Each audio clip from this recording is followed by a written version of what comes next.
ceilings are often thought to be non-consequential, something which blends into the background. However, the colour of the ceiling can shift the look and feel of your room. Choose a ceiling cover which complements your room and the colours you've selected for walls, trims and decor. You will need a quality ceiling paint like Taubmans Easy Coat Ceiling or Taubmans Endure One Coat Ceiling. Or you could try Taubmans Easy Coat Ceiling Pink to White, which paints on pink and dries white, making it easier to see where you've painted. Most ceiling paints have a flat sheen level to help hide imperfections. You'll also need a 230mm or 270mm roller frame and paint tray to match.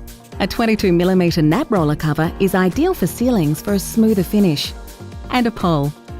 Canvas drop cloths, a step ladder, and an angled paintbrush. Taubmans recommends only using premium brushes and rollers like the ones from Monarch. It will take you approximately 30 minutes to paint the average room ceiling. Here's what you'll need to do. Firstly, select the ceiling paint colour and paint you will use. We're using Taubmans Endure One Coat Ceiling. Before you begin, remove all fittings and secure plastic drop cloths over large lights or ceiling fans. New or bare plasterboard will need to be sealed before applying a top coat of ceiling paint. Thoroughly mix and stir the paint before pouring it into a paint tray.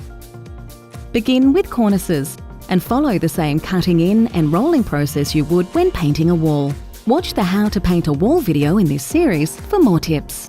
Paint using the W or M technique across the ceiling, working from one end of the room to the other. If you face toward the window light when rolling, you can see the sections to which you are applying paint. Wait a minimum of 2 hours before going back for a second coat. There are more videos on the Taubmans website or YouTube channel to guide you through every painting job, from how to prep to how to paint a room. Now, let's go paint.